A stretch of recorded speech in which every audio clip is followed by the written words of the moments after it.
And we are live. Welcome to the NBA Strategy Show. It is Wednesday, December 7th. I am Josh Engleman. I am joined by Adam Scherer. We are brought to you by Prize Picks. And, well, if we only had 3 games yesterday, we were bumping it back up again to the crazy spots. 11 games on today's slate. Tons to talk about. Luckily, some of the teams have given us some of the news that we needed, and it allows us to form some real opinions for the slate. Before we get started, though, please hit that like button, subscribe to the channel, hit the notification bell so you know when everything goes live. Adam, how did it go on the NBA and NHL streets last night? They both went similarly. Neither one went well. Nothing crazy, just, went under the field on a 67% owned Tim Hardaway. He had a good game. Had too much of some of the Miami guys. Didn't give Jared Allen 40 minutes, didn't have enough LeBron for Davis to be out. Ended up taking a stand on Darius Garland at the expense of Donovan Mitchell. Obviously, that went the opposite direction that I needed it to. So, yeah, wasn't a good slate, but didn't really have any issues with how I played it. I should have let you know yesterday. I forgot about it, honestly, while we were on the show. Interesting. Did you play any of the Tampa Bay Lightning yesterday? Yes. Okay. They're my highest owned team. Okay, well, if you needed anything to happen in that one, Katie was actually at the Lightning game last night. I could have had her run out onto the ice, stab somebody if you needed it. That would have been really helpful. My highest owned guy actually had 9 shots on goal and only scored once. Okay. I don't know how good they would have been at trying to help you at all. They looked pretty cooked from the pictures that I was getting of them showing up on the Jumbotron, but either way. Well, 11 games. We're going to need all the time in the world to break this bad boy down. You ready to get started? Yeah. All right. And we'll talk about BetMGM a little bit later, too. But we're going to kick it off with the only 7 o'clock start for today. That would be the Los Angeles Clippers, 5.5-point favorites in Orlando, 218 total on the Clippers side. Paul George and Kawhi Leonard, both available for this one. Marcus Morris, John Wall, and Luke Kennard all out. Norm Powell remains out and will be out for a couple more games.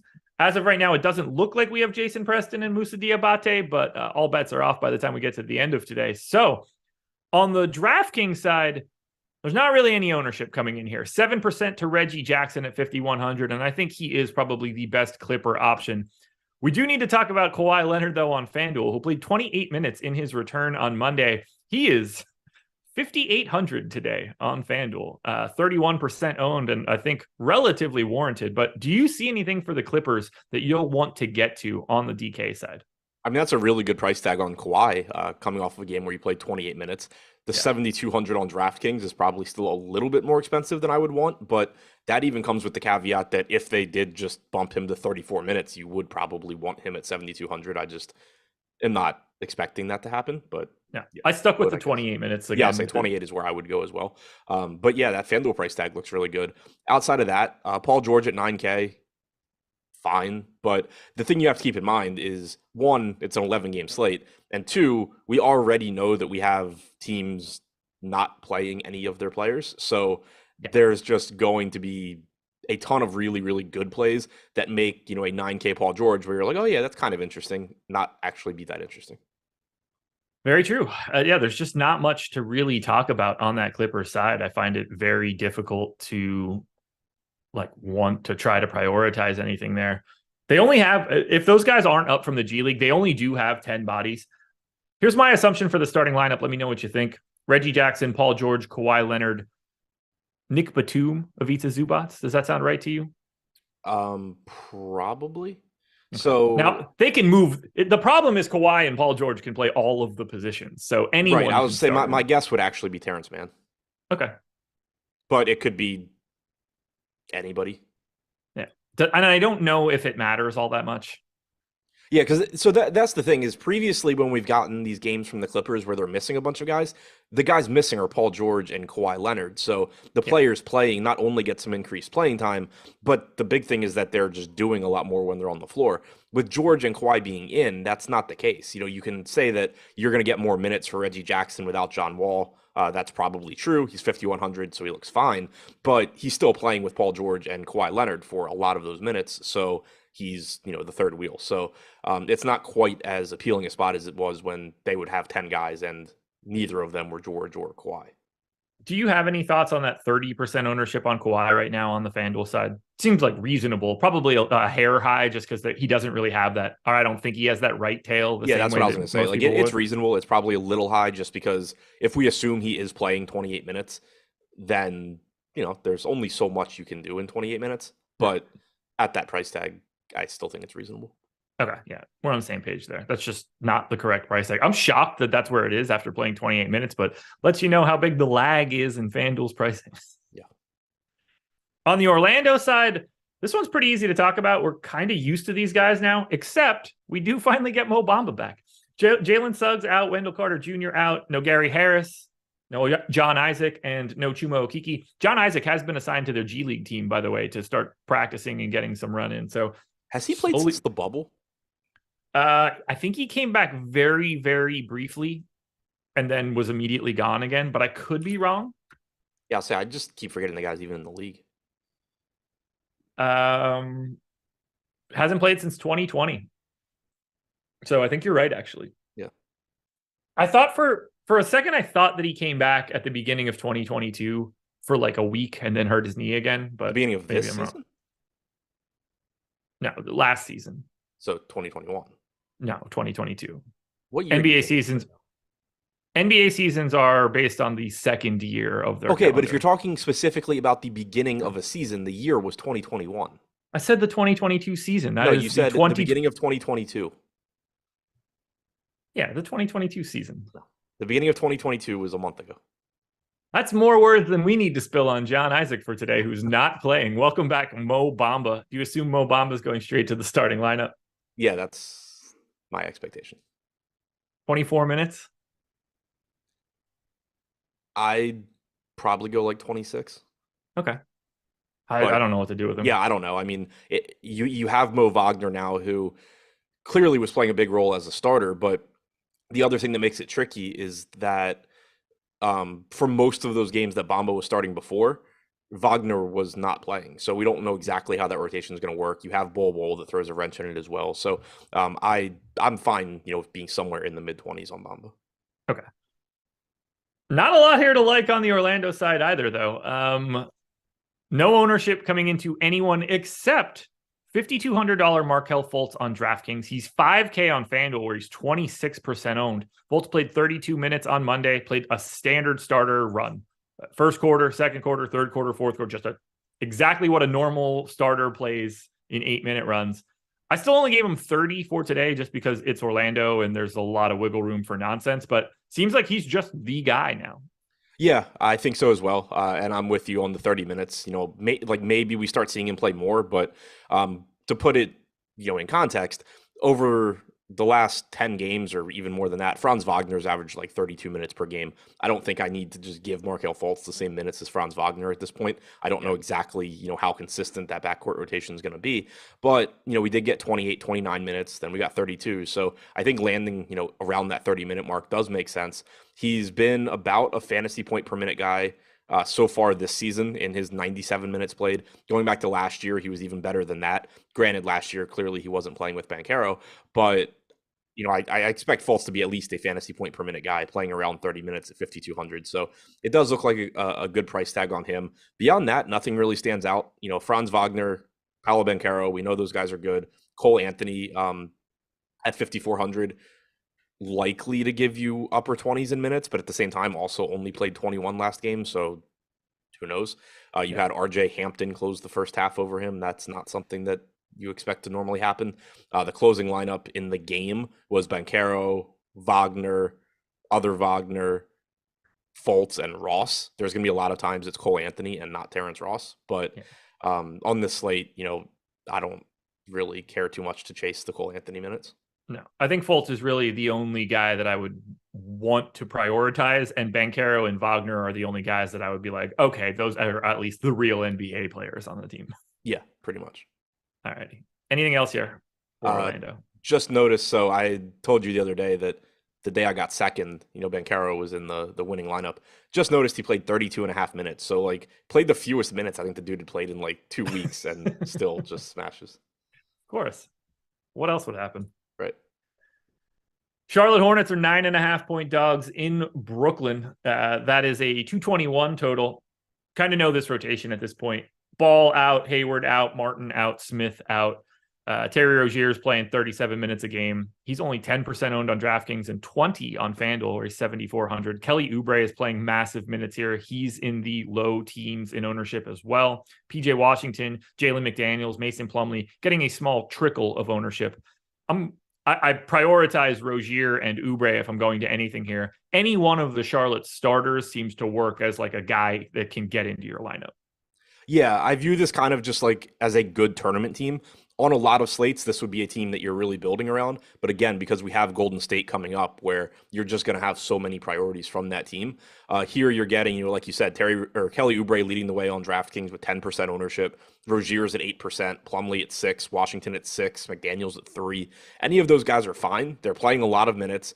They do see increased production without LaMelo and without Hayward. Rozier's at a fantasy point per minute, but on a game-to-game basis, that can certainly come up. He's getting enough opportunities. He has a 29% usage rate, 24% assist percentage, just hasn't shot well. Kelly Oubre's at a fantasy point per minute on 27.5% usage. Washington's at 0.92, McDaniels at 0.84, Plumlee at a little over a fantasy point per minute. So like all of those guys look good, but their salaries have adjusted at least a little bit.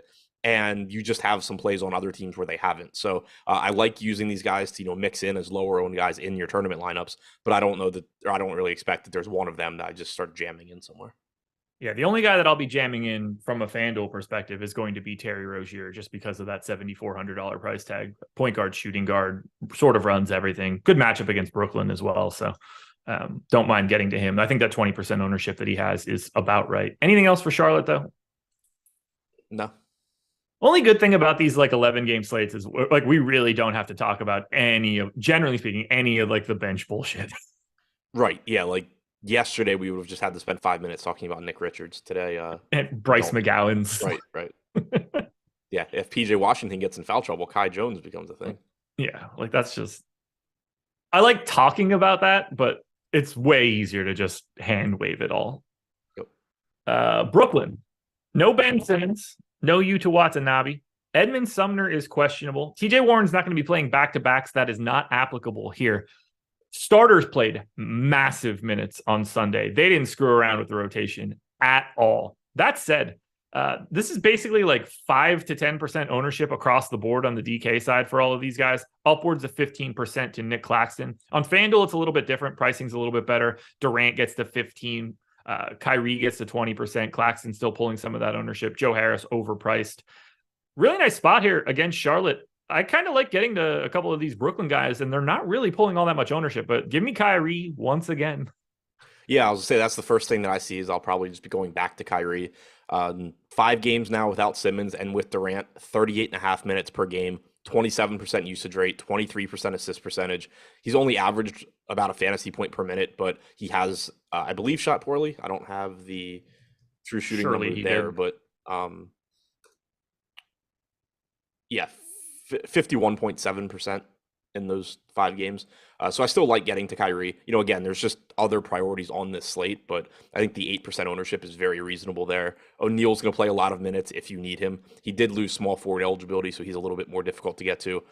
Durant, by all means, always good if you can get there. His salaries come down a little bit. And then I think the easiest guy to get to probably is Claxton. He is center only on DraftKings, so that makes it a little more difficult, but only 6,200, still no Ben Simmons, so you can expect a lot of minutes from him as long as he avoids foul trouble. Not exactly an imposing Charlotte front court on the other side either. So it looks like a really good spot for Claxton. That is the guy that I would expect to get the most of here.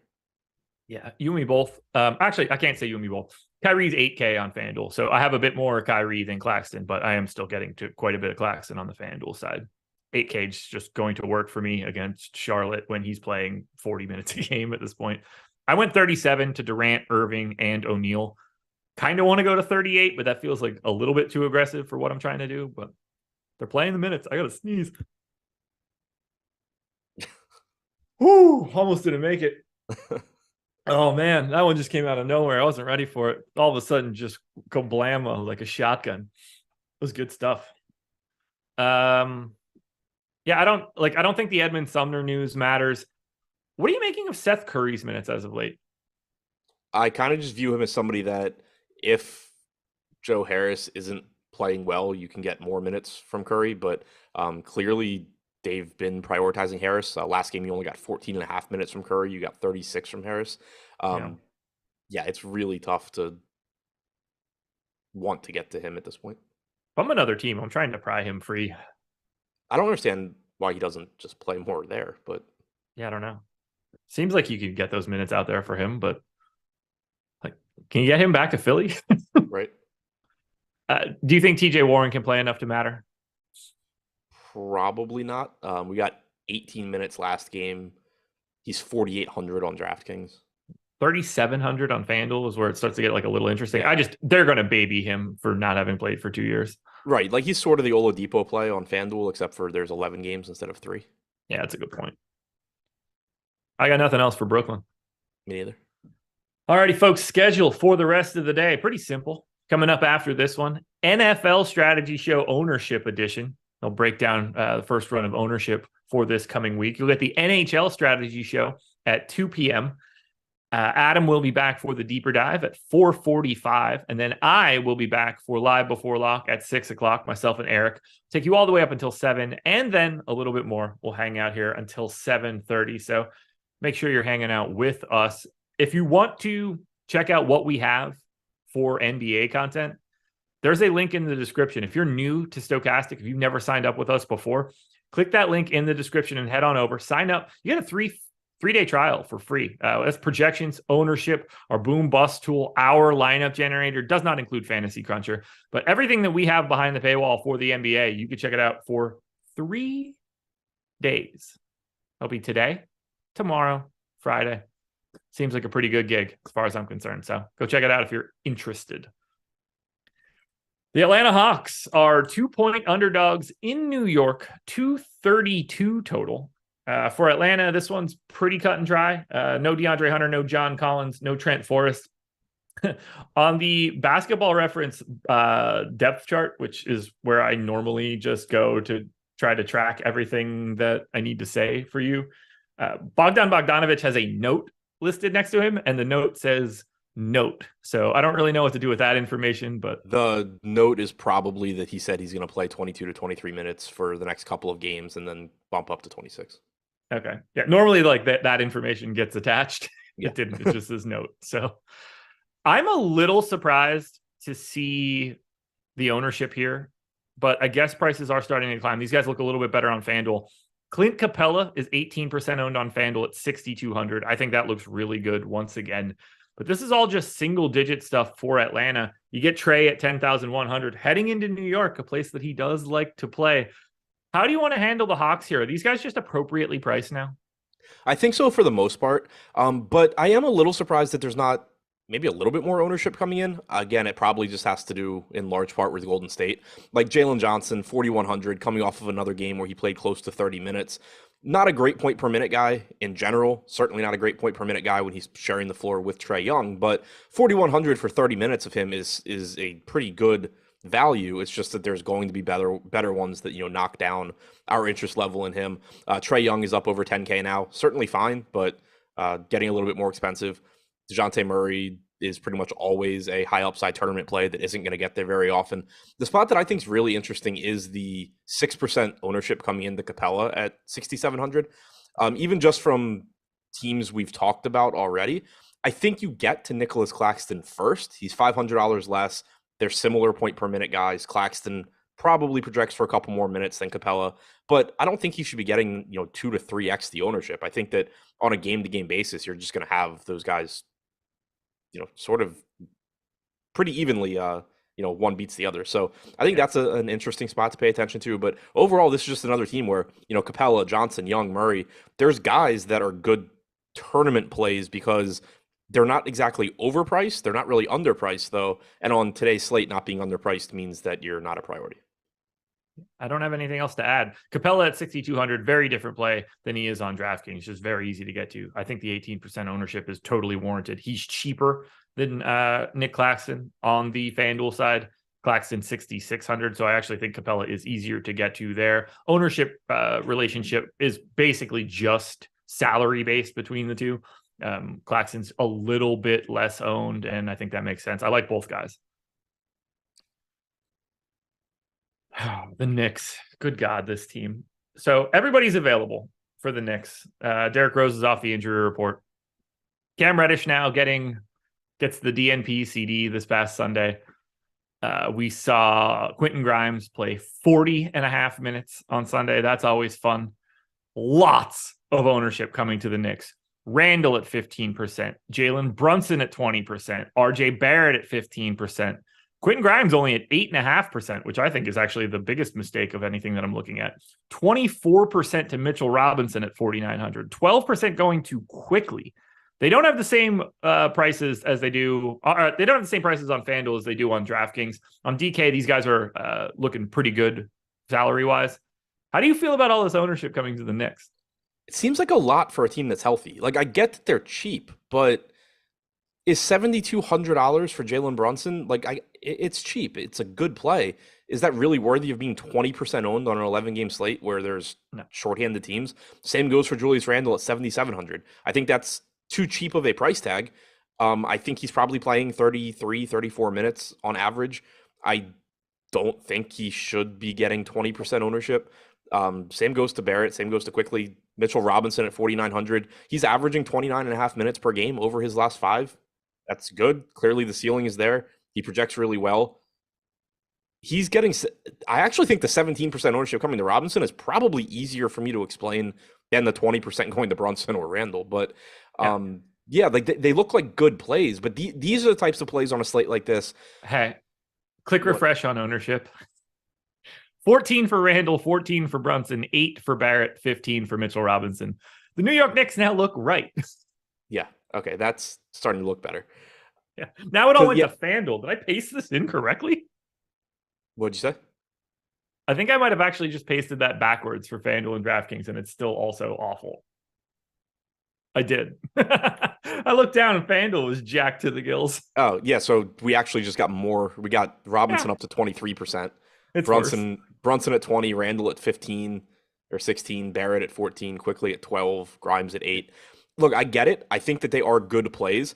These are the types of plays, though, on a slate like this, where what typically is going to happen for me is just I get less than the field because I'm going to be able to find the plays that are comparable to Jalen Brunson or Julius Randle, to these guys at lower ownership. When you talk about a team like Golden State, you can't find comparable plays because there's only so many teams that are resting all of their starters. So that's sort of how, I hate when people talk about chalk and good chalk and bad chalk, because I think you probably just play better DFS if you forget the word chalk exists and, just view everything without thinking of it in those terms. But like, when people talk about good chalk versus bad chalk, this is how I view it, where quote unquote bad chalk, it doesn't mean they're bad plays. It just means that it's this group of people that are just pulling disproportionately more ownership than they should relative to the people around them. There's a lot of relatively easy, alternatives that you can get to. They're going to win often enough to be worth it. Whereas you get other spots where you just don't have similar alternatives. I think Grimes' ownership is the weirdest one at just 8%. You get shooting guard, small forward, 4,100, shows the ability to play 40 minutes on Sunday. Like, I didn't give him 40 minutes, but right. Is he a good fantasy performer? Absolutely not. But like, it seems like that role is pretty firm and the flexibility looks pretty interesting. Yeah, I mean, I agree with that. I think the 8% makes sense, though, just in the sense that, if he gets you 24, 26, 28 DraftKings points today, you probably would have rather not used that roster spot there. Agreed. That I'm with you for. But like, yeah, when I ran my sim, Brunson, we have for 20% ownership. I got 10. Randall's at 15. I got 10. Mitchell Robinson at 22. I got 15. Like, they're all just a little bit too high across the board. Yeah, and it's reflected in our boom bust tool as well. Robinson, 23% ownership, 16% chance of being optimal, 20 to 15 for Brunson, 16 to 12 for Randall, 14 to 9 for Barrett, 12 to 9 for Quickly. So, again, it's not that these guys are bad plays. I understand why they are getting ownership. I just think that the ownership's a little inflated. Yep, you and me both. Weird spot. Anxious to see where it goes. With all that ownership, like, that makes me want to have Trae Young. narrative style, like him just rolling into MSG. Oh, If like all the Knicks are going to be owned, it's like, well, shit, I'm bringing Trae Young back for right. this. If Well, I gotta have that's what I was three trying Knicks. to figure out where you were going. I was like, well, I get it if you're saying like the whole field's going to play the Knicks, but they're not going to play Trae Young. They positively correlate whatever. But if you're not playing the Knicks and you are playing Trae Young, that doesn't really help you any. No, but if I'm running out a bunch of Knicks because that's where the ownership is going, you best believe I'm bringing Trae Young back, and this is just going to become like a Trae and MSG game. And with all this new stuff with him and Nate McMillan, I assume the MSG crowd is going to be even more lit up for it than they normally are. All right, next game. The Los Angeles Lakers, 7.5-point dogs in Toronto, 225 total. Tough flight into Canada with the bum tummy. Get some Tim Hortons in your belly, Anthony Davis. We'll see how you end up. There's no way for us to really talk about the Lakers right now. We don't know the status of Anthony Davis. I'd be willing to bet my life that he gets a Q tag at 130, and we still don't know what we're doing with the Lakers as we move forward. If everybody's in, I don't want anything from the Lakers anyway, so it really makes it pretty easy. Yeah, Davis, clearly huge news there after leaving with the flu yesterday. Like, I'm assuming he's not going to play. They said he had like a 101-degree fever. Yeah. I don't really understand how he got on the court in the first place, but basketball is basketball. He wanted. Well, I was going to say, I forgot he missed time earlier because he did talk about wanting to play all 82 games. It's like, oh, Yeah, that he'd son of a already bitch went out there just to get a tip off and get Right. the hell out of there. Yeah, I mean, I don't normally those don't spring up on you in 8 minutes, Yeah. but yeah, like I'm assuming my guess would be he doesn't play, in which case you probably get Thomas Bryant starting and looking like a good value at 3,100. You get LeBron James looking a hell of a lot better at 10-4. But for now, if everybody's in, I don't like anything here. Yeah, I'm not. It's just not worth talking about the Lakers until later today. I needed, not that it ended up really mattering. Like LeBron wasn't in the main lineup that I needed on Yeah, because FanDuel, value but was so shitty yesterday. yeah, but well, like I had Luka instead, and they were comparable in the end. But I really needed Anthony Davis to play like 8 more minutes to like soften the blow of LeBron and Thomas Bryant. Somebody in chat in our Discord yesterday, I think it was Cream, but I could be wrong. It was just like, I get into a lot of Thomas Bryant. And I was just like, oh, did AD get ruled out? Like just as an asshole, like earlier in the day. Sure enough, that's exactly what happens. Yep. Talk that one into existence. On the Toronto side, starters are starting to pick those minutes back up again. We're going to have no Juancho Hernangomez once again. 20% ownership going to Pascal Siakam, $9,800 power forward center. He's getting that same ownership on the FanDuel side. Scotty Barnes gets into the teens on DK at 7,300. He's a little bit more expensive on the FanDuel. And I don't mind getting to Van Vliet or Anunoby. It's sort of like, give me any one of the 4 main starters that aren't Christian Koloko. Give me a little bit of that $4,600 Gary Trent, which I don't think is the craziest thing in the world, just at that price tag. Not a ton to like from Toronto, but absolutely Siakam.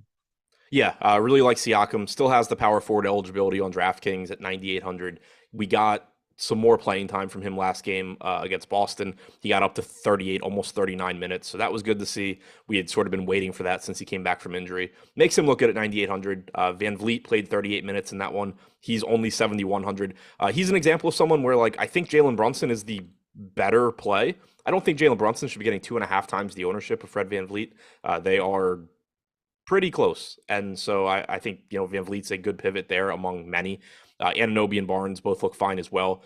Barnes pulling a good amount of ownership at 7,300 kind of surprises me because he was only 4% owned last slate at basically the same price, but did play 41 minutes in that game, which does kind of piss me off because I could have really used more fantasy points. But I like getting to Scotty Barnes again. I think that the Barnes versus Anunoby ownership is just wrong. Not the ownership itself necessarily, but same price, Scotty Barnes and OG Anunoby. Basically same minutes projections. If anything, you probably give an extra minute or two to OG. I don't think Scotty Barnes should be 4 times as popular. So that's another spot where, like, Barnes looks good. I think he's getting a little bit too much ownership. Yeah. Barnes came out of my sim at 12 and Anunoby at 10. Like, that is what makes sense to me. So you and I are on the same page. Good. I like that you pointed that out. Let's see. Would you ever go to Koloko at 3,400? Not on this slate. Okay. Like, you're hoping for 22 minutes? Yeah. One spot to pay attention to is if they go with that same starting lineup. They announced Gary Trent as the starter last game and then re-announced him not as the starter. I don't know if that was a change of mind or just a miscommunication. So yeah, it's like I don't know if they're considering it or if that was just like a beat reporter screwed up, but they did briefly announce him as the starter. Yeah, my assumption is that was just an error, but I don't know that was my actual assumption answer to as that well. either. Because it would be weird to like have all data figured out and be like, yeah, we're going with Gary Trent, and then like 20 minutes later, be like, nah, we're not going with Gary Trent. Psych. Yeah, it just didn't feel right when I said it. Well, I said it on the process this morning. I was just like, and we got Gary Trent back in the starting lineup, and I was like, wait, did we? I feel like that's not the right thing. And then I was just like, no, that got retracted. He was in the starting lineup longer than Aaron Judge was on the Giants. He was in the starting lineup longer than Anthony Davis was on the floor yesterday. Yeah, that is also true. But sorry to the AD people from yesterday, by the way. That wasn't me, so I was really happy to see it. Yeah, I mean, well, so was I, except I didn't have a lot of it. Didn't matter anyway. LeBron didn't do that well. But. Yeah.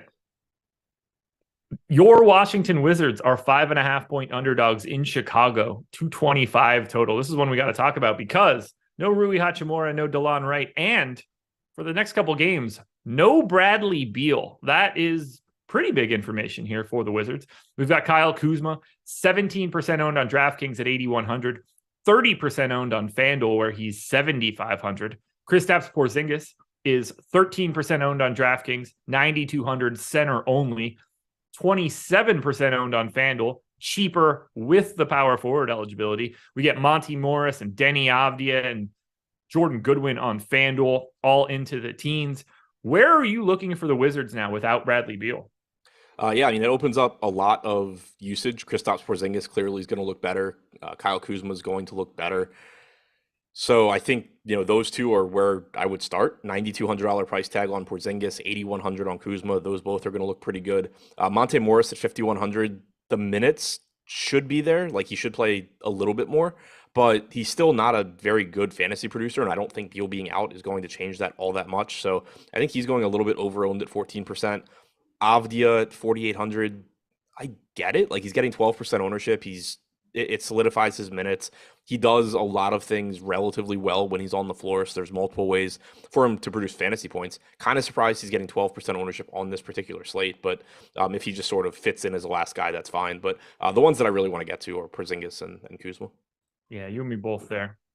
Just easy to get to. I am a little bit lighter on Kuzma on FanDuel, even at that $7,500 price tag, but I am heavier on Porzingis. That power forward eligibility really helps things out. Yeah. 5 games without Beal this season, 1.28 DraftKings points per minute for Porzingis, which is actually lower than I expected, but 29% usage rate for him. Kuzma in 6 games without Beal, so one where Porzingis was also out, 1.11 DraftKings points per minute, also a 29% usage rate. Monty Morris's ownership feels a little high for me. He's just not that kind of guy. But right, like he's played in the 5 games he's played without Beal this year. 0.8 DraftKings points per minute, 28.3 minutes per game, 15.8% usage rate, 20.7% assist percentage. Clearly he's going to look a bit better without Beal, but I don't think it's any sort of like huge mover. Same. Are you assuming the starting lineup is Morris, Kispert, Avdia, Kuzma, Porzingis? Morris, Kispert, Avdia, Kuzma. Yeah. Okay. Anything else you want to? Let's talk about one. I don't know if you said this yet. I was responding to a text message. Have you seen Daniel Gafford's minutes for the past 2 games? Yeah. And he's been playing alongside Porzingis, which is interesting. Yeah. So it's kind of weird because he closed on Friday the entire 4th quarter with Porzingis, but he was just the straight backup, like up until that point. And then Sunday you get Beal out once the game started. I don't know how much to read into that. If that's just the game has already started, so we're just kind of winging it type thing. I did give them 4 minutes alongside of each other for right now, but it does start to become interesting for Daniel Gafford at 3,400 if there are just like 10 minutes to go around for them to play alongside each other. Yeah, no, I agree. It's a spot where I think you can at least gamble. Because Gafford's a good point per minute guy. He's only 3,400. Normally you're projecting this to be basically like 33, 34 minutes for Porzingis and then 14 or 15 for Gafford. If you get if you can convince yourself that Gafford's actually going to play like 18, 19 minutes, he starts to look good. Yeah, I gave him 18. That felt reasonable to me. You get the four alongside of each other. It seems like they're willing to at least do it a little bit. And if you're going to be losing Beal, there are some extra minutes to go around. I didn't want to go too crazy and get him into that 20 range like he hit on Sunday. Otherwise, It starts to become an actual problem. And he's 5,300 on FanDuel, so I don't give a single shit what I actually give him. But 3,400 on DraftKings is no joke. Yeah, and I was like the 2 games ago when he closed alongside Porzingis was against Charlotte. So you had, Plumlee and Washington. But last game was against the Lakers. So you had Anthony Davis at center, LeBron at the 4. Yeah. It's not exactly who I would expect you to want to go Gafford Porzingis against. No, LeBron's going to cook Porzingis if he's on him for you just can't. They're not the same thing. They're two different, very different human beings. So actually, who was on the floor when they went?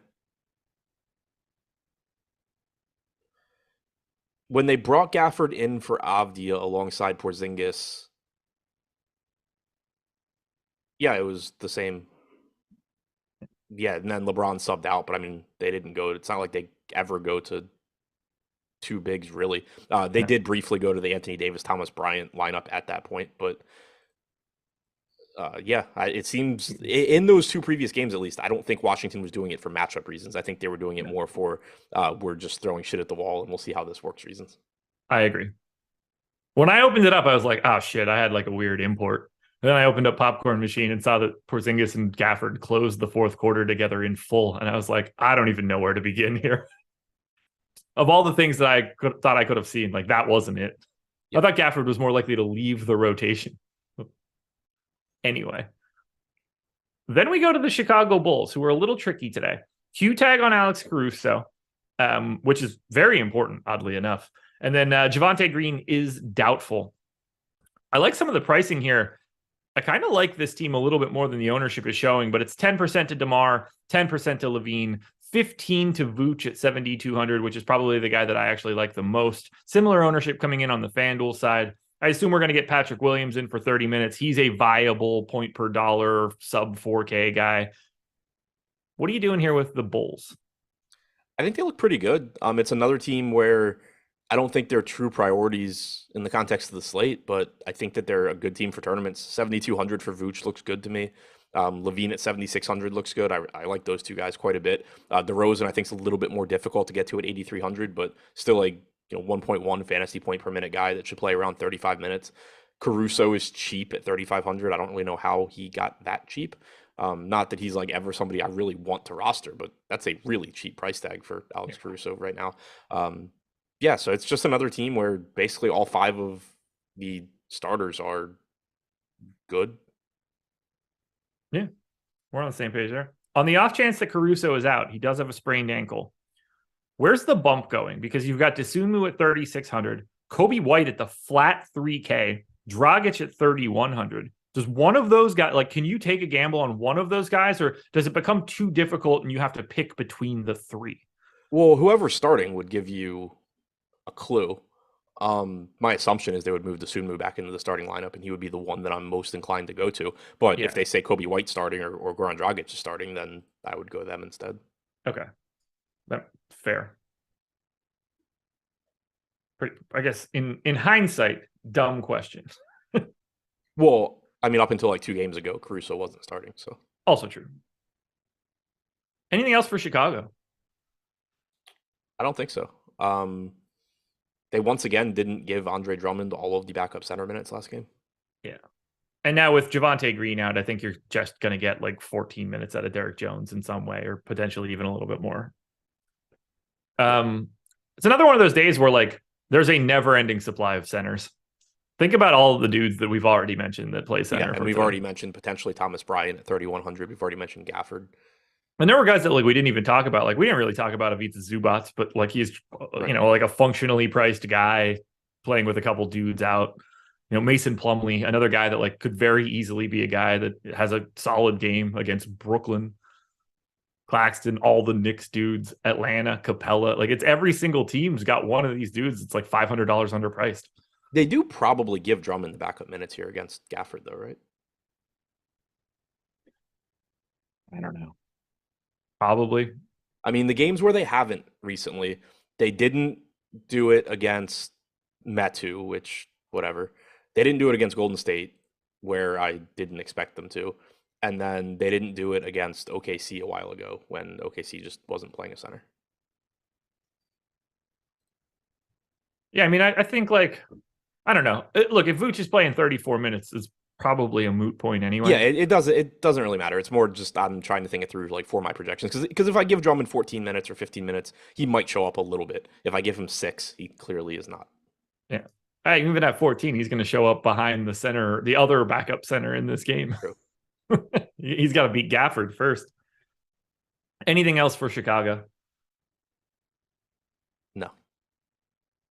Prize Picks, ladies and germs, is the sponsor of this video, of this show, of the strategy show.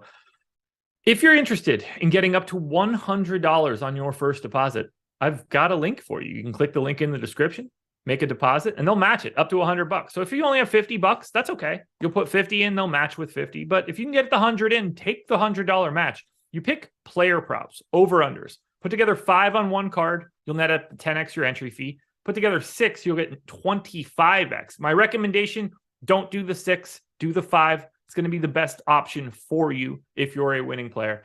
That's the direction that I think you should be going. But Adam and I are going to touch on some of these props for right now. We'll look at some player props for points in the NBA. You can go across sports, though, if you want. There's soccer, NFL, NHL, college basketball, MMA. You can go Rocket League if that's your deal. I don't know enough about it. Fun game. Wish I played it more. I assume I would just get wrecked if I started trying to play people in it now. I remember when it first came out and I was like, oh, this is fun. Now it's just like an actual sport, which is just insane the way that stuff pops up. I feel like I remember it picking up during COVID, but it might have even been before that. It was before COVID. I mean, like it really ramped up in COVID. Yeah. Yeah.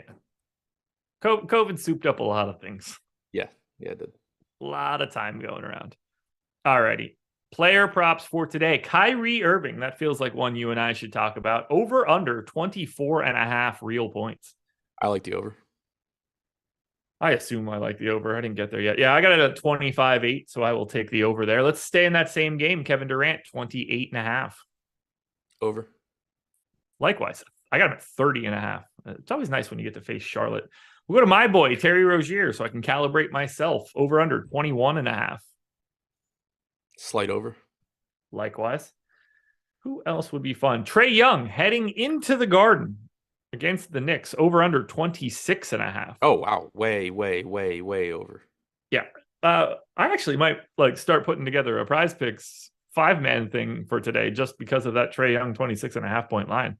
We have him in 35 minutes at 29.4. I have him at 36 minutes and 30.7. Yeah. So very happily sign me up there. Your boy, Kristaps Porzingis, over under 24.5 with no Bradley Beal. We have it at 24.6 in 33 minutes. That seems about right. Yeah, I got it at 25.3. It wouldn't be one that I would want to quickly get to. But for right now, guys, go get that Trae Young one as fast as you possibly can, because if that line moves up, you're going to be regretting it. That's Prize Picks, everybody. Link in the description. Oklahoma City Thunder, 7-point dogs in Memphis, 232 total for OKC. Evidently, Ousmane Dieng is now is with the G League team, so he's bouncing back and forth. This was a dude that was just like a part of the rotation as of Monday. I don't know what to make of that. Kenrich Williams still out. They went back to Aaron Wiggins. Isaiah Joe played. Mike Muscala played. Darius Baisley didn't. I think the moral of the story is this. If you want to play Shai Gilgeous-Alexander, by all means do that at 10-3 on both sites and basically no ownership. If you want to play Josh Giddey, I get it. I would rather just ignore the rest of these idiots. Yeah, pretty much. SGA, always a good play. Clearly not a priority on this slate. He's correctly priced. There's a lot of guys to pay up for. Josh Giddey, I think, works as, for just another guy that's a pivot to Jalen Brunson at that price point. 7,300 should give you 32-ish minutes, but could be less. Yeah, I mean, this team is brutal. SGA's fine. Giddey's fine. I have nothing else. Jalen Williams played 31 minutes, again, as a starter.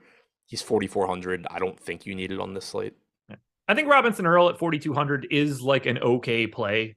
You wouldn't mind having him. Those minutes seem to be there now, but again, there are a million centers today. Yeah, I mean, I do like that he still got the 28.5 minutes in a game where Muscala played, because that had been one of my concerns, was that Muscala was out previously. Yeah. Baisley didn't play, like you said. That could mess this up. But yeah, I mean, I don't think I'm going to get there, but I do feel okay about his minutes. I think he's the second best option if you need to get to something for OKC behind Shea. I think he's third behind Giddey. That's fine. I don't want to get to either one of those guys all that much either way. I do want to get to Memphis, however, because they get to play Oklahoma City, and they're not the same team that we just saw on Monday. Dillon Brooks put on quite the show, but Morant is back, Jaren Jackson's back, John Konchar's back. Zaire Williams is questionable. I'm not projecting him in until I have to. Jake LaRavia is still doubtful. The only guy that we're definitely without today is Desmond Bane. It's basically single-digit ownership across the board on DraftKings. Steven Adams just pokes into that 10% range. Where the hell, how many centers are you allowed to roster on DraftKings at this point? I feel like everybody's in double digits right now. Right. What was it, fantasy draft that you used to be able to roster like 4? I don't even remember. I think they had like 1 center spot and 3 utility spots, so you could roster 4. That sounds right. Great. But yeah, there's, throw Steven Adams into that bucket of good center plays. He's 5,500. He should give you around 30 minutes. Should grab a lot of rebounds here. I think it was you the other day mentioned OKC was like 29th in defensive rebounding. Always nice when you can just get Steven Adams putting back every shot that's missed. So yeah, he's going to look good at 5,500. If you can get to Ja at 10-6, clearly you're going to be happy with that. 9 games now without Bane and with Jackson. 1.52 DraftKings points per minute in 33.5 minutes per game. Jaren Jackson at 7,100 looks fine. He's averaging 26.3 minutes per game, 1.36 DraftKings points per minute in the games with Morant and without Bane. So a ton of upside for these guys. The pricing outside of Adams is pretty much correct, I think. Jackson maybe a little bit underpriced. Morant, clearly has a really high ceiling, but at 10-6, you're getting up there. What do you think about the price tag on Ja Morant on FanDuel, where he's 9,600? I might play FanDuel today. Yeah, I have him in half of my lineups right now. We're only projecting 22% ownership. Of everything that we've said so far, Ja Morant is the best play on FanDuel.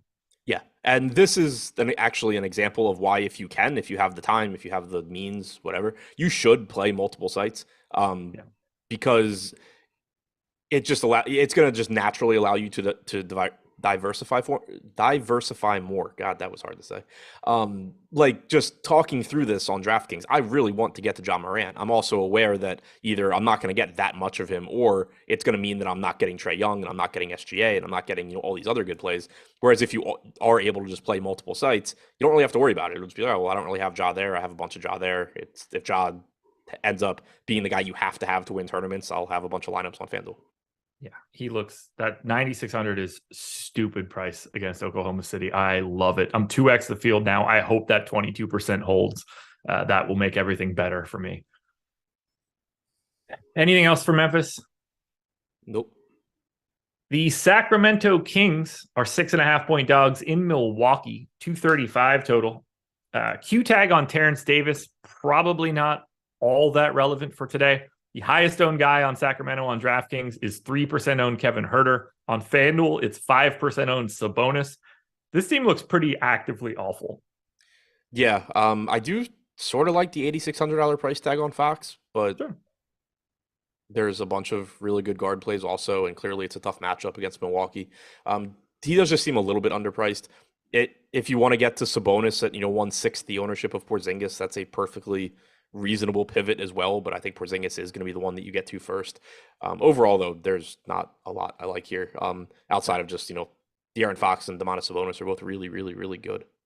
Yeah. Outside of you can always have your last guy in be a starter that plays 30 minutes explanations. Like, this is just not the spot. Yeah, or you can always have your contrarian tournament piece be a guy that averages 1.3 fantasy points per minute. Yeah, exactly. It's very easy to always like, those guys are just always available to you, but right. They're not pieces you're building around today, but if you have a lineup where it's just like, oh man, this lineup's really popular, I have $8,600 left, by all means, click De'Aaron Fox. Like, if you win a tournament, nobody's going to be like, oh my God, they played De'Aaron Fox. What a horrible play. Yeah, you gloss that. You gloss over it. Right. You also gloss over the Bucks, who look pretty much as equally unappealing as the Sacramento Kings. 5% owned Drew Holiday is the max on draft, or is the highest owned guy on DraftKings. Giannis is 12-4. Giannis gets to 7% ownership on FanDuel, where he's 11-7. Pretty much the same thing that we just said about Sacramento is the case here. Although I do think Drew is like a little underpriced and a little underowned. But we're getting Chris Middleton. We have Chris Middleton back now. He's played 26 minutes in his 2 games. I went up to 28 now. That's just going to slowly but surely climb and climb. But Drew or Giannis, and that's about it. Yeah. Specifically though, and you mentioned it, I do think Drew at that price tag looks good. Giannis, Yeah. Clearly if you get there, you get there, but he's at 12-4. He's kind of like an entirely different entity. Drew Holiday only pulling 5% ownership. So another guy in this 7K range that is just getting a lot less than Jalen Brunson. And I don't really get it. Since the start of last year, he's played 49 games where Giannis and Middleton were both active. He's averaged 1.13 DraftKings points per minute. He's averaged 34 minutes per game. He's playing the Kings. I don't really know why Drew Holiday's not getting more ownership. Came out of my sim at 15%. This is going to be one of the bigger gaps between that sim number and current ownership. So I'm with you. I like Drew quite a bit. And then obviously Giannis Antetokounmpo is Giannis. Yep. The next one should be fun. The Indiana Pacers are 4-point dogs in Minnesota, 236 total. We're not really in a position to talk about this one. Tyrese Halliburton's questionable. Miles Turner's questionable. TJ McConnell's questionable. James Johnson's questionable. And Chris Duarte is probably coming back in like a game or two. I put everybody in. No one's getting any ownership if that's the case. I would be fine getting to some Halliburton, but I don't really know how to talk about these guys right now. Yeah, it just seems like we're going to have to wait for some news there because there very easily could end up being good plays here. Halliburton, if he's in at 9,300, is going to look solid enough. We have him with a 10% chance of being optimal at 5% ownership. Turner at 7K looks like another good center play, but he's also questionable. If you get Halliburton out and McConnell actually decides to play, he's going to look really good. Nembhard, one way or the other. Well, not one way or the other. If McConnell and Halliburton are out, you can go right back to Nembhard. But yeah, like right now, it's just there's 100 different ways this can go. Yeah, but yeah, at full strength, it's going to be hard to prioritize too much. But great game environment. I mean, this is really up tempo. Defense be damned type stuff. On the Minnesota side, clearly we're going to be without Karl Anthony Towns. Taurean Prince still out. Bryn Forbes is available for this one. I like this one a lot more. We've got Anthony Edwards, 10% owned on DraftKings, 15 on FanDuel. He stands out to me. We've got D'Angelo Russell, 20% owned on both sites, around 7K. I think he looks really nice against Indiana, just so fast-paced. Rudy Gobert not pulling a ton of ownership on DraftKings at 7,300. Much more interesting at 6,800 on FanDuel, especially on a site that fits his scoring a little bit better. And then Slow-Mo is getting like 15% ownership on both sites. I'm happy to pick and choose across Minnesota. Some of these guys look pretty good. Yeah, agreed. Towns being out just opens up a lot for you. 7K on Russell still looks good. Again, like 20% is probably a little high, but it does project as one of the better plays in that range, and that's why that ownership is there. Slow-Mo at 4,700 should play a bunch of minutes. He's going to look good. He's around a 0.8 fantasy point per minute guy. Anthony Edwards, increased production without Towns this year, around 1.25 fantasy points per minute at 8,800 with shooting guard small forward on DraftKings. Really like the upside he gives. I have no idea what to make of Rudy Gobert. His price tag has come up a little bit on DraftKings to 7,300. He's been flat out bad without Karl Anthony Towns this year. Yeah. He's also played his entire career without Karl Anthony Towns and been very good. So I don't really know what to make of him. At the very least, he's another functional center. How do you want to balance Jaden McDaniels and Kyle Anderson? Let me pull that back up. Because I'm assuming we get Wendell Moore in the starting lineup again, being just like a random jag. Yeah, that was kind of weird. And then it's tough too, because then you had McDaniels get in immediate foul trouble in the second half. And he was in foul trouble in the second quarter. If Kyle Anderson doesn't start, I actually definitely prefer McDaniels. Okay. I don't know. More starting is still weird to me, but we'll see. I just don't know who they would want to close with between Anderson and McDaniels. It's been McDaniels most of the year. Right. So what's your expectation for a starting lineup then? Does it also include Anderson? So, I mean, my expectation for a starting lineup would be Anderson instead of Moore, but also they didn't do that last game, so I don't know. My expectation for a closing lineup would be Russell, Edwards, McDaniels, Anderson, and Gobert. Okay. That works. Like it could be Noel. It could be Noel in place of one of Anderson or McDaniels. I don't expect Wendell Moore to be closing like ever. I don't expect Rivers to be closing ever. Yeah. It's just, I don't know. I don't know what to make of them right now. Just weird. But I want to get a lot of Minnesota because it's a great spot against Indiana. Yeah, I do mostly just really wish I didn't have $1,000 on this team. To do what? Win at least like 46 games or something. Okay. I thought we were talking like for the NBA title. I was like, man, you don't have to wish that shit anymore. That money is long gone. No, the 46 I think was going to be a sweat though. But now they're missing Towns, and contrary to what people want to believe, I don't think it makes them better. Sure don't. Anything else from Minnesota? No. Alrighty, guys. One quick one for BetMGM. If you are new to sports betting, if you have not signed up at BetMGM yet and you live in a legal sports betting state, there is a link in the description of this video. This is what you guys need to do. Click that link, head on over. You got to make a qualified deposit. So it's got to be at least $10. But I think you should try to find every cent you can to put in to BetMGM, because the first bet you make is a free bet up to $1,000. If it wins, you just keep everything that's in there and you move about with a pretty sizable bankroll to start. If it loses, they're just going to fill that back in with free bets. So you are made whole again on a loss. My recommendation is to take a little bit of a shot on that first bet. But it's not just the $1,000 free bet. You also get 2 free months of Stokastic Plus Platinum, and that covers literally everything. NBA, NFL, NHL, MMA, golf, everything that we have behind the paywall, projections, ownership, boom bust, all of our advanced statistical tools, our lineup generator, which would be available for you, because this does not include Fantasy Cruncher. That is a paid add-on. The lineup generator would be available to you. It's an incredible deal. If you have the ability to sign up, please take advantage of this right now. You can build a sizable sports betting bankroll and get 2 free months of Stokastic Plus Platinum. The Detroit Pistons are 10-point underdogs in New Orleans, 227 total. And just like I told you guys, you shouldn't play Alec Burks yesterday, who immediately became mildly relevant in 21 and a half minutes.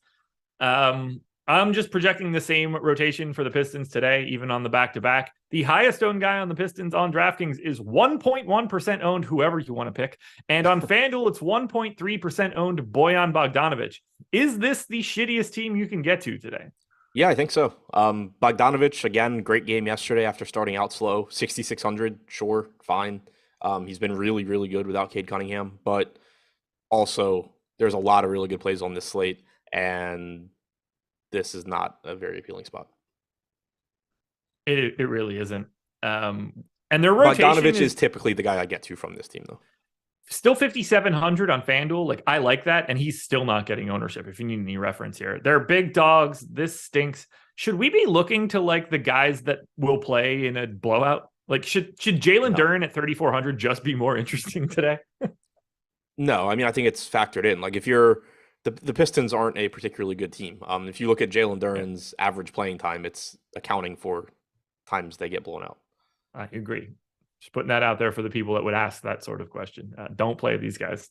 It's the absolute 100% worst team you can get to today. On the Pelicans side, however, we're going to be still without Brandon Ingram. We are likely without Herb Jones, who is doubtful. Sorry, Drop Roses. I can see your tears from here. Devontae Graham is questionable. No one got to double digits in ownership on the DK side, which I think makes sense. We saw CJ get to 12% on FanDuel. We saw Dyson Daniels get to 11 on FanDuel. I think both of those things make some sense. I don't see any real priorities from the Pelicans, but I'm at least mildly interested in them. They're just sort of a little too expensive. Yeah, the prices are getting up there. CJ McCollum at 7,300 though, I do think is another reasonable pivot to, your 20% owned D'Angelo Russell or your 15 to 20% owned Jalen Brunson. He's pulling 10% at 7,300. You should get a lot of playing time from him, at least for as long as this game's competitive. Zion at 9,600, if you can get there, great. I think he's a good pivot to, say, Pascal Siakam, who's pulling 20% ownership. Zion pulling about 6.5. In the 4 games that Zion's played with McCollum and without Ingram this year, 30.7% usage rate, 31.5% assist percentage, 34 minutes per game, 1.46 DraftKings points per minute. So clearly a viable pivot there. McCollum in those 4 games, 22.8% usage, 35 minutes per game, 0.89 DraftKings points per minute. I do think you see that come up, but we have clearly seen it be the Zion show even with McCollum back. I wish I had more to talk about here, but I just don't really have it for the Pels. Do you have any interest? I know there's 100 centers today. Any interest in $6,100 Joe Val against Marvin Bagley and Jalen Duren? There should be, right? But no, not really. 24 minutes is sort of like the best that I could hope for him at this point in time. And there's just 100 different versions. I certainly wouldn't be surprised to look up and see that Joe Val had 48 fantasy points or something in 24 minutes. Right. Yeah, like if he's going to get 2 points per minute in a game, which he is capable of, this is a pretty likely spot. 2 games to go. Now we're getting to the goods. Are you ready? Yeah. The Golden State Warriors are 6-point underdogs in Utah. 234 total for Golden State. They will be without Steph Curry, Andrew Wiggins, Draymond Green, and Andre Iguodala. Whoo, boy, here we go. 6,500 on DraftKings for Jordan Poole, 5,900 on FanDuel for Jordan Poole. He is currently in 99% of my lineups. Unequivocally, to me, the best play that you can get to today. Jonathan Kuminga is 3,400 on DraftKings. Klay Thompson is a guy that I like when all of those guys are in. Those 3 guys, let's start there. Just smash them, right? Yeah. So from a talking about, production so far angle, Thompson's actually tough to talk about. He's only played 60 minutes without Steph on the floor this year. He actually only has a 19.5% usage rate in those minutes as well. But this goes back to a conversation that we had. It came up when we were talking about Gobert and Towns, but somebody had asked, sort of how do you deal with stats like that when it's clearly a very small sample? And there's just no reason for those stats to exist or continue. Nope. I'm not ever looking at this and saying, Klay Thompson's going to shoot less because Steph Curry's not on the floor. No. Not a thing. It's going to go up if, and with Thompson, it's tough. Like you can't really go back. You can go back to last year, but it's not going to make it that much bigger either. But yeah, like you can just stick with your priors there, and Steph Curry not carrying a 30% usage rate is going to be good for Klay Thompson. Obviously, Poole does take a good amount of that usage, but 333 minutes this year without Curry on the floor for Poole, 33.7% usage rate. Again, that probably comes down a bit just because Klay Thompson exists, but Jordan Poole looks absolutely fantastic. Jonathan Kuminga, 0.68 DraftKings points per minute in 206 minutes without Curry. Dude sucks from a fantasy standpoint, but he's also $3,400 and probably playing a lot of minutes.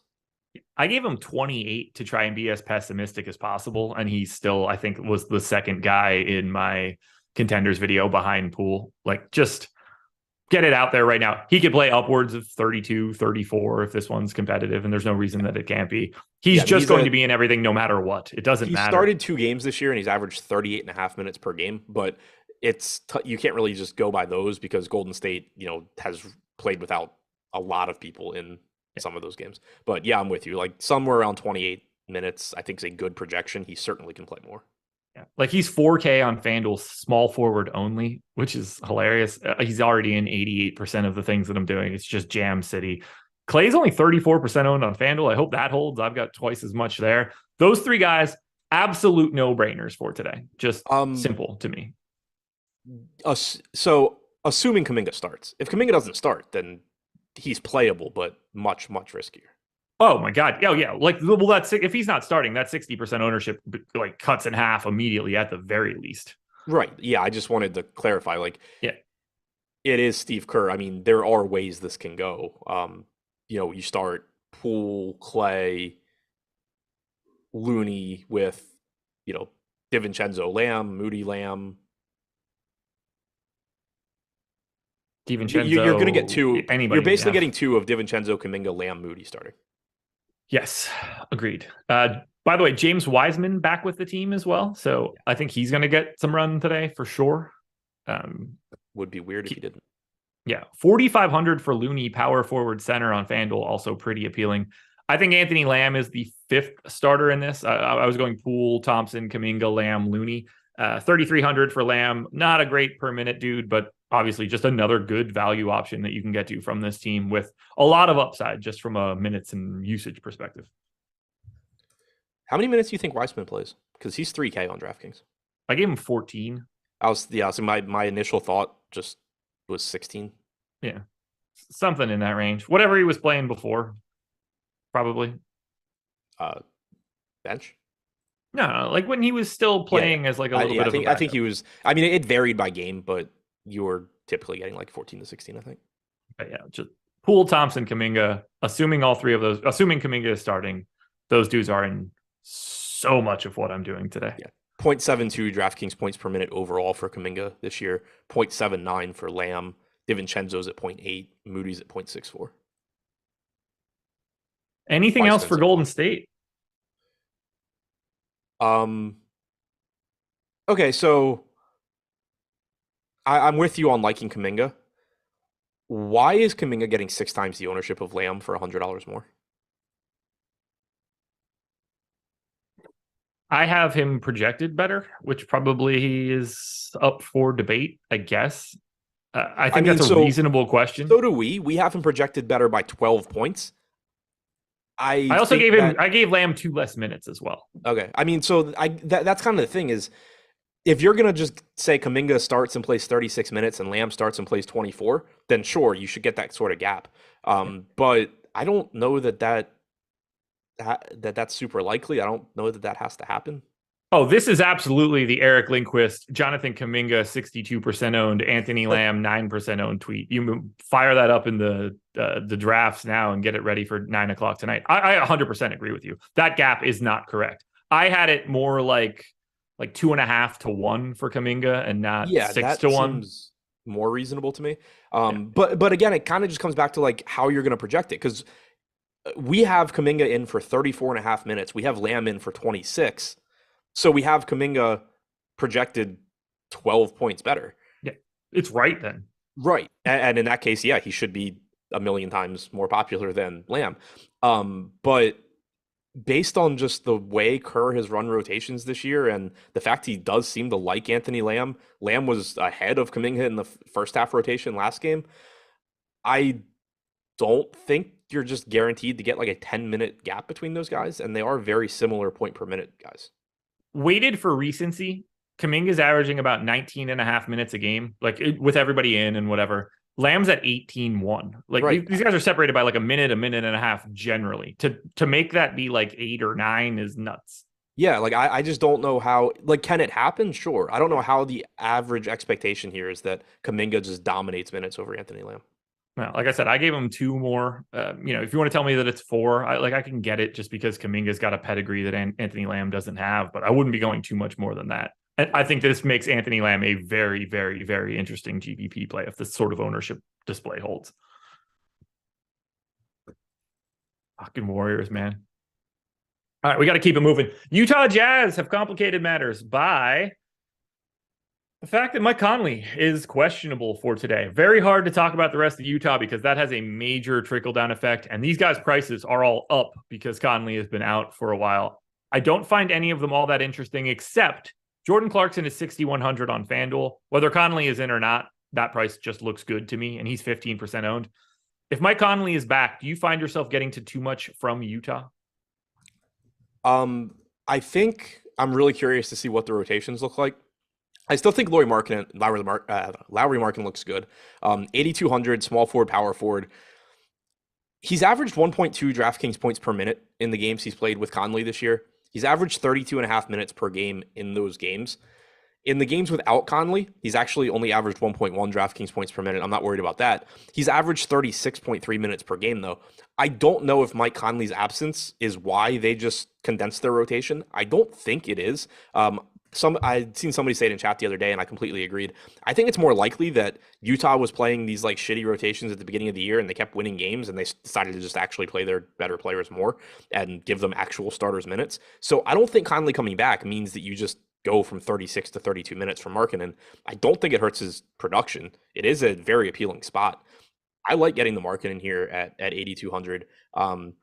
I do think, Conley being back if he's back, it's clearly bad for Sexton.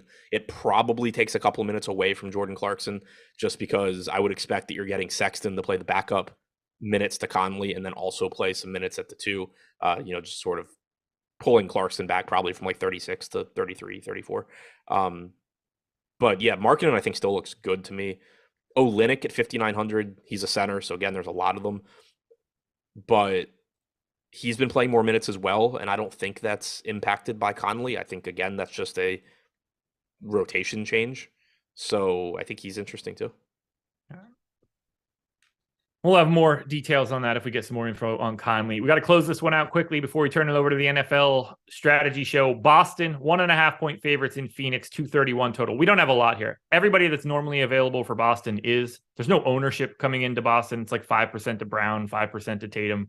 We've talked about a lot of teams that are like this right now. If you're getting to Jaylen Brown or Jason Tatum, that's totally fine. There are no priorities for the Celtics today, especially. Yeah, it should be a really, really fun game to watch. But really tough to say that, you really like Jaylen Brown or Jason Tatum. Obviously, they're good plays, but there's a lot of really good plays in their price ranges. And then beyond that, I don't really have anything I like from this team. And then for Phoenix, Chris Paul is questionable. Torrey Craig is questionable. We just legitimately can't talk about Phoenix. But if they're all in, there's nothing here that's really all that good. Again, if you want to play Devin Booker, by all means, no matter what those statuses are, it's Devin Booker. There are no talking points, though, for this game, other than just watch this one. Also, no matter what, DeAndre Ayton looks fine. Yep, absolutely. And there are 9 million versions of DeAndre Ayton here today as well. Yes, there are. Anything for you today? Tournament plays videos and injury report. There we go. Adam will be back for the deeper dive later today. I will be back for Live Before Lock. Thank you guys for joining us. Thank you to Prize Picks for being the sponsor. Click that link in the description to go sign up. Get that $100 instant match deposit bonus. Good luck, everybody. We'll talk to you later.